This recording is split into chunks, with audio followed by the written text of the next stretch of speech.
Si je voyage, c'est pour plonger dans l'inconnu et découvrir notre planète de mes propres yeux. À chaque voyage, je réalise un peu mieux l'importance de cette nature, à la fois belle, fragile et puissante.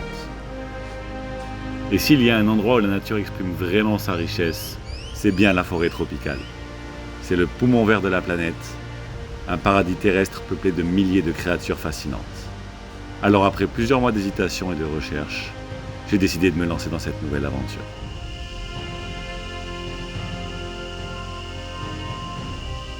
Et c'est comme ça que je me suis retrouvé au cœur de la jungle d'Amérique centrale, sans me douter une seule seconde que j'allais y vivre l'une des expériences de nature sauvage les plus intenses de ma vie.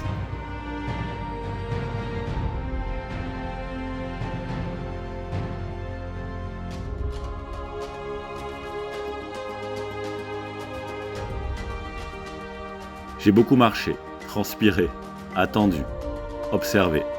Mais cette aventure, c'est la jungle elle-même qui l'a rendue inoubliable. Plusieurs fois, cette sensation de rêve éveillée. Non, j'étais pas dans un film fantastique. Cette nature folle, cette forêt tropicale débordant de vie végétale et animale, était bel et bien réelle.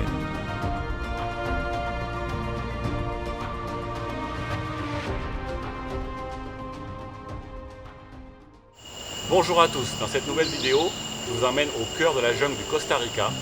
C'est un petit pays d'Amérique centrale qui est considéré comme un paradis pour la faune sauvage. Je suis ici dans la péninsule d'Osa. C'est un des meilleurs endroits au monde en termes de biodiversité.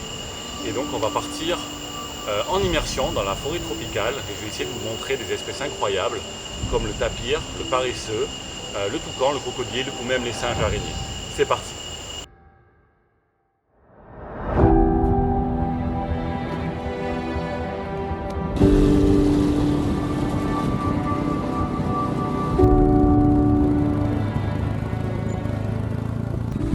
À peine arrivé, je demande à me faire déposer sur l'une des extrémités de la baie de Drake pour une première découverte de la forêt. Je fais mes premiers pas dans cette forêt tropicale pour essayer d'y rencontrer quelques-uns de ses habitants. Et très vite, la forêt dévoile sa richesse. Des haras rouges, ces perroquets géants capables de vivre plus de 100 ans. Et alors qu'ils ont accepté ma présence, j'assiste à une scène rarissime. Un mâle et une femelle décident de s'accoupler à quelques mètres de moi.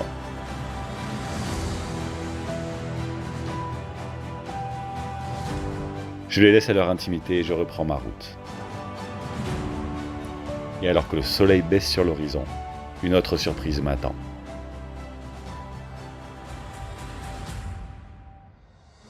Un groupe de capucins à tête blanche a décidé de quitter les arbres pour venir s'abreuver à terre. Ces primates sont les singes les plus intelligents du Costa Rica, dont le QI serait proche de l'Homo habilis, le premier ancêtre de l'être humain, capable de fabriquer et d'utiliser des outils.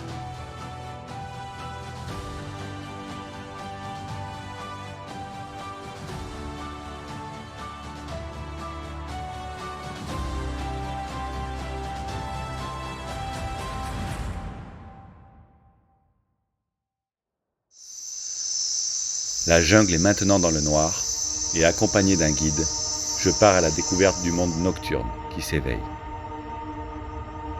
Notre vision est limitée à la lampe qui nous éclaire, et elle fait apparaître devant nous une multitude de petites espèces.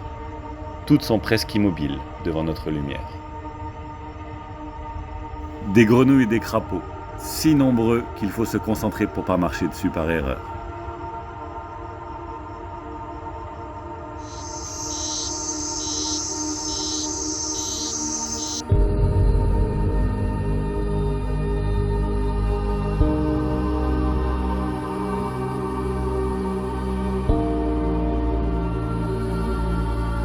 Des araignées pêcheuses, si grosses qu'elles capturent des petits poissons.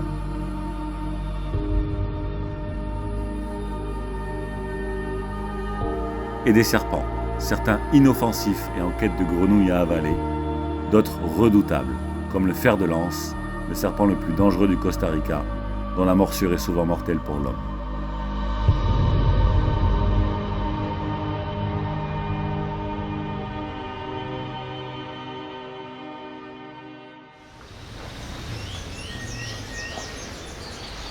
Le lendemain, les choses sérieuses commencent vraiment. J'embarque pour le parc national de Corcovado, où m'attend un guide et photographe animalier.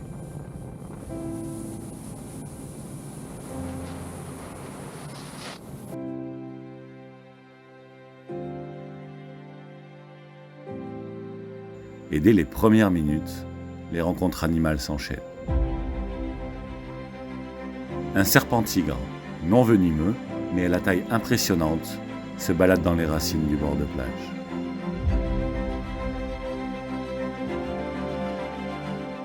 Et plus loin, c'est un coati, en train de se régaler d'œufs dans un nid de tortue marine.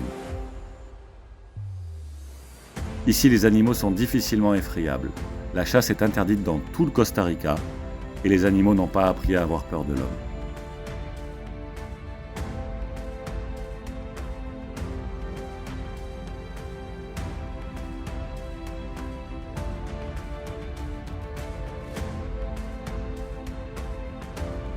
On quitte la plage et on s'enfonce petit à petit dans la forêt pour tenter d'y observer plus d'espèces.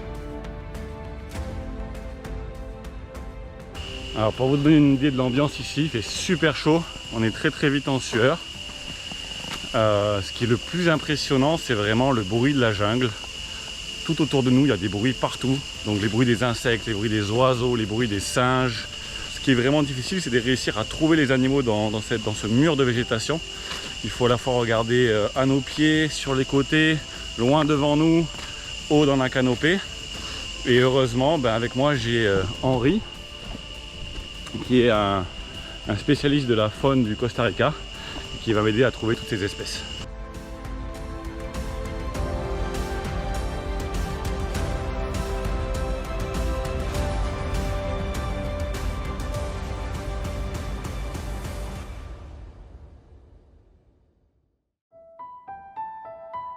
Notre exploration continue et les heures de marche défilent au rythme de la forêt.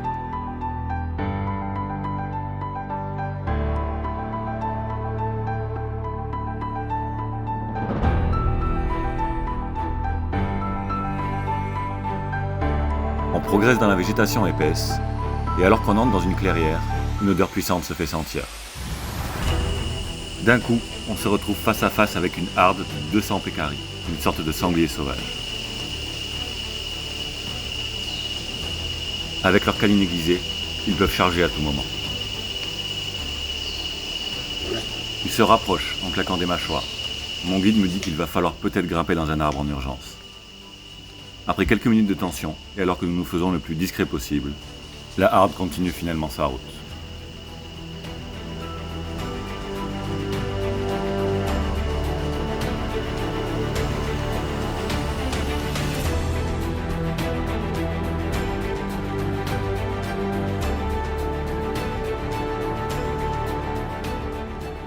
La jungle est pleine de surprises, et la vie s'exprime tout autour de nous. On lève les yeux et on aperçoit entre les branches un tamanoir à collier. Il est occupé à explorer les nids de termites dont il raffole.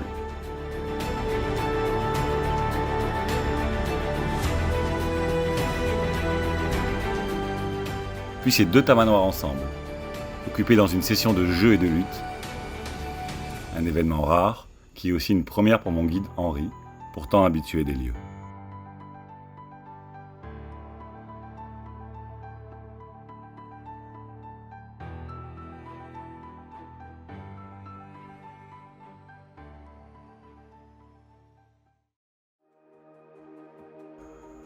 Nous continuons le long d'un cours d'eau, un espace de vie pour une multitude d'espèces.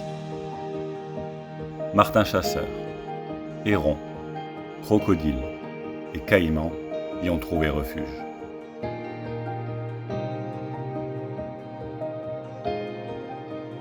Plus haut dans les arbres, une forme immobile. C'est un paresseux qui nous observe.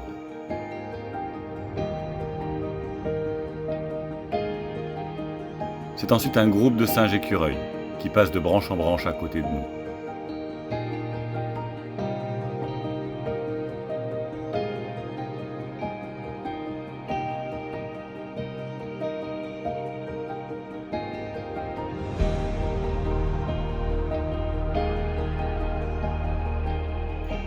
Cet endroit est incroyable. Je n'ai jamais vu autant d'animaux réunis au même endroit de toute ma vie.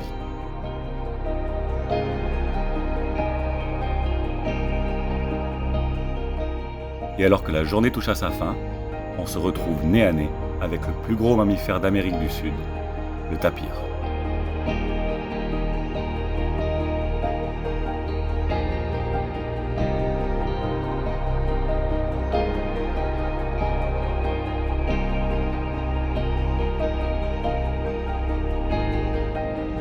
Il a passé la journée à se reposer bien caché dans la végétation et il est maintenant temps pour lui de se nourrir.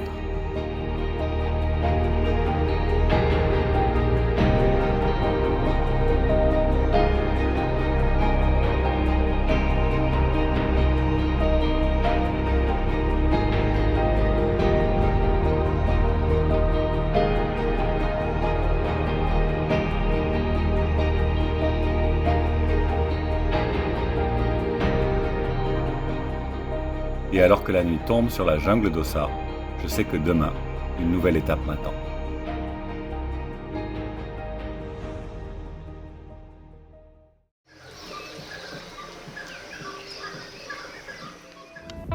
J'ai quitté Corcovado pour un paysage totalement différent. Au nord de la péninsule d'Ossa se trouve la rivière Sierpe, entourée par un dédale de chenaux et de mangroves.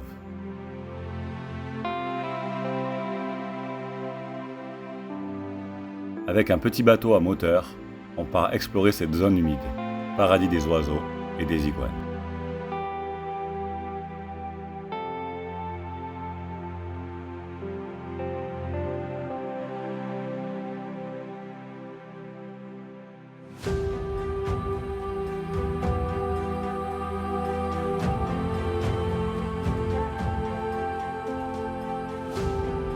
De l'eau partout, à perte de vue autour de nous. Sierpe a la plus grande réserve de mangroves d'Amérique latine. C'est une zone tellement riche qu'elle est inscrite au patrimoine mondial de l'humanité.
Après la mangrove de Sierpe, une longue route m'attend pour me rendre dans une autre partie du Costa Rica. Ce n'est plus la jungle, mais une forêt d'altitude que j'explore maintenant.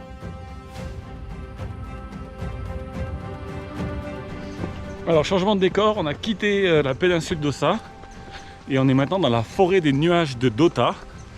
On est à 3000 mètres d'altitude et donc gros changement de température. On est passé de 28 degrés à peu près une dizaine de degrés. Le décor est aussi super différent. On a une forêt d'altitude avec des arbres énormes, plein de mousse, plein de fougères. Et on est ici au royaume des colibris et des quetzals. Et des colibris, il y en a un peu partout, de plein d'espèces et de couleurs différentes.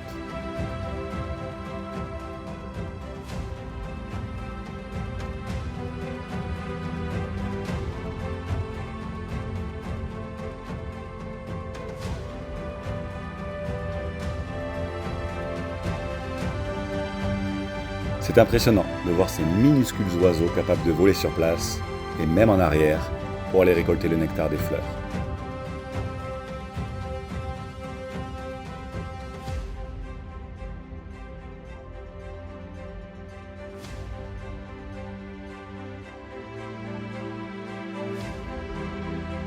Mais la véritable raison de ma présence ici est de partir à la recherche d'un animal légendaire.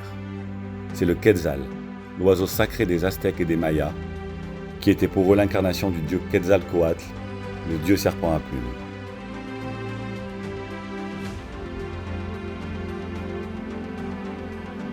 Avec l'aide des spécialistes locaux, je finis par l'apercevoir.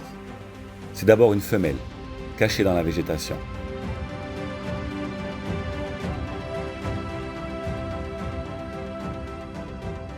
C'est la saison des amours pour les quetzals et j'observe une autre femelle en train de construire son nid.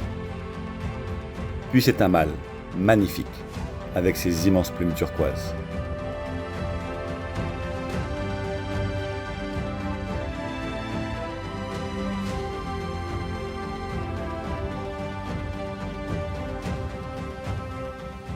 Ce quetzal symbolise à mes yeux toute la liberté, toute la sérénité que j'ai pu observer chez les animaux du Costa Rica.